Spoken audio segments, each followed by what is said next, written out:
In those days, Israel had no king, and everyone did as he saw fit. That line is repeated several times in the book of Judges, and if you wanted to sum up the book in one sentence, that'd be it. The book of Judges is a very interesting and, in my opinion, underrated part of the Hebrew Bible and Old Testament. I think it's underrated mainly because in the grand lineup of the books of the Bible, it's stuck between the giants that are the 5 books of Moses and the start of the United Monarchy. It's a transitional book. I think it's really a shame, though, that it's underrated, because the book of Judges is like a microcosm of the entire Hebrew Bible. It has epic battles, awesome heroes, and I feel like it represents the main theme of the Hebrew Bible pretty well. It demonstrates a clear cycle of the Israelites turning away from the God they made the covenant with, and what exactly happens when they walk away from said covenant.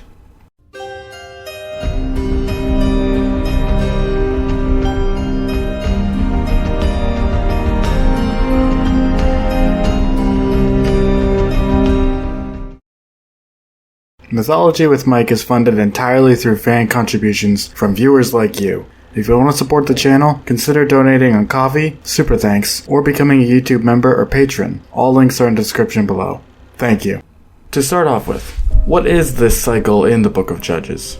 The cycle within the Book of Judges is very simple, but very effective with demonstrating the Israelite story. To get the cycle going, we start during a time of peace in the Holy Land. During this time of peace, the Israelites start worshipping other gods and false idols from neighboring nations. This upsets the God of the Israelites, who I will refer to as Yahweh for the rest of this, because it breaks the covenant the Israelites made with him. To punish them for breaking this covenant, he sends another nation to conquer the Israelites. While under subjugation, the Israelites realize the error of their ways, and they cry out for Yahweh to help them. In response, he sends a judge to save them from their oppressors. The judges act as a rallying figure in their communities, and they unify some Israelite tribes to rebel against their oppressors. A battle ensues, and the Israelites win through the power of Yahweh, and they enter a time of peace. During that time of peace, they start worshipping other gods and false idols, and yada yada yada, you get the picture.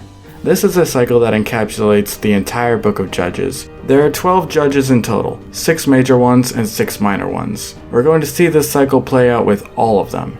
Now the next question, what is a judge? In Hebrew, the word is shofet, and they're not what we think of when we think of a judge. The judges of the Israelites were military leaders, not kings. They were like informal community leaders who usually led armies in battles. Moses is occasionally referred to as a shofet, but he's not included in the usual list of judges as far as I can tell. The qualifications for a shofet actually came from Moses, specifically from his father-in-law Jethro. The qualifications are as followed.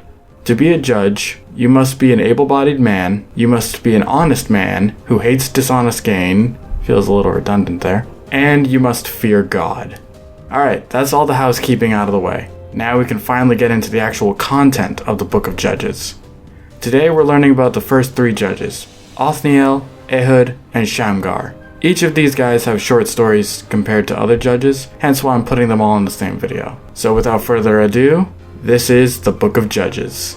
The Book of Judges starts with the Israelites in the Holy Land. Joshua, the successor to Moses, has just passed away, so without a leader, the Israelites start slacking off, and they don't remove other nations from the Holy Land. This upsets Yahweh, and to make things even worse, at least in his eyes, the Israelites have started intermarrying with the other nations, and they're worshipping their gods and false idols. In response to this, Yahweh speaks to the Israelites through the angel of the Lord, a mysterious character who we do not have the time to get into. The angel of the Lord chastises the Israelites for turning their backs on him. The Israelites feel bad and beg for forgiveness. Yahweh forgives them, and they go back to worshipping him for roughly a generation before people start turning their backs again. Yahweh warns the Israelites that if they keep doing this, he'll send foreign nations to oppress them. These Israelites do not heed his warning though, and in response, Yahweh sends one of the Israelites' neighbors to conquer them, specifically Cushan. Yahweh says that as long as Israel fails to keep the covenant, he will send the armies of the nations they'd previously driven out to oppress them until they learn to keep the covenant. Cushan subjugates the Israelites for roughly 8 years before they finally beg Yahweh to save them.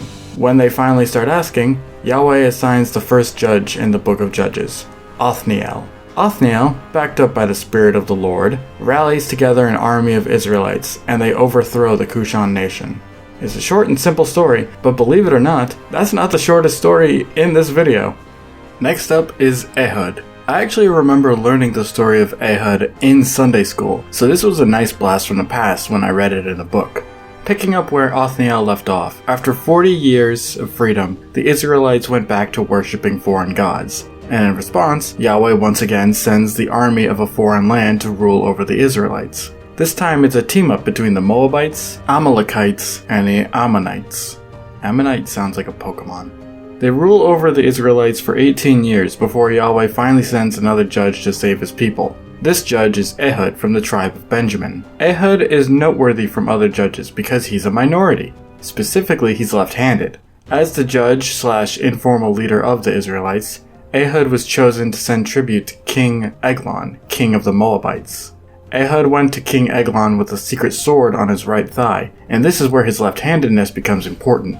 Before seeing the king, the guards have to check for weapons, and they did so by feeling the left thigh because most people back then were right-handed. Because Ehud was left-handed though, he kept his sword on his right thigh, which nobody checked. Ehud was free to enter the throne room of King Eglon, and when he did, he told the king he had a secret message from God. The king ordered everyone else in the room to leave, except Ehud, which they obeyed. Once it was just the two of them, Ehud walked up to the king's throne, unsheathed his sword, and stabbed Eglon in his gut.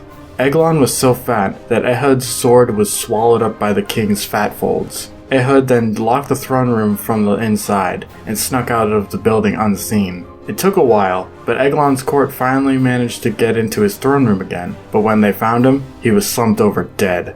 Meanwhile, Ehud returned to the Israelites and sounded a trumpet, declaring that God had delivered them from the Moabites. The Israelites rebelled against the Moabites and set themselves free from oppression once more, this time for 80 years. The third judge, Shamgar, has a story even shorter than Othniel. It is just one verse, Judges 3:31. In said verse, he kills 300 Philistines with an ox rod, and that's it. Kinda weird, right? Well, there might be more to Shamgar than we thought. It's worth noting that Shamgar's name only appears twice in the Bible, both times in the book of Judges. Furthermore, scholars debate this next part, but it's not even clear if his name is Hebrew. His full name is Shamgar, son of Anath. Well, who's Anath?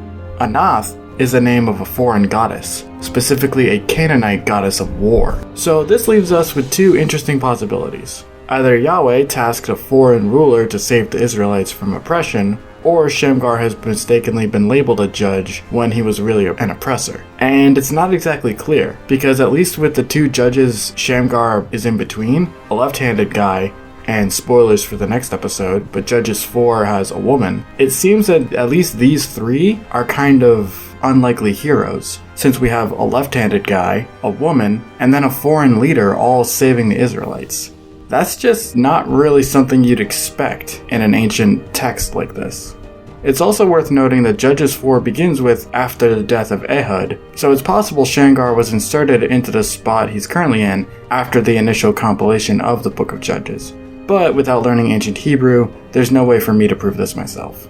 Well, that's the first 3 chapters of the Book of Judges. Like I mentioned earlier, there are 12 judges, so we've already gone through 1/4 of them. But don't worry, the next 3 judges all have stories which are much longer and more interesting than these. We just finished the appetizer, now it's on to the main course. But until next time, thank you so much for watching, leave a like if you enjoyed, and subscribe if you want to see more. I have a Discord where I share memes and updates on future videos, and I also have a coffee where you can tip me if you feel so inclined. So until next time, have a good one.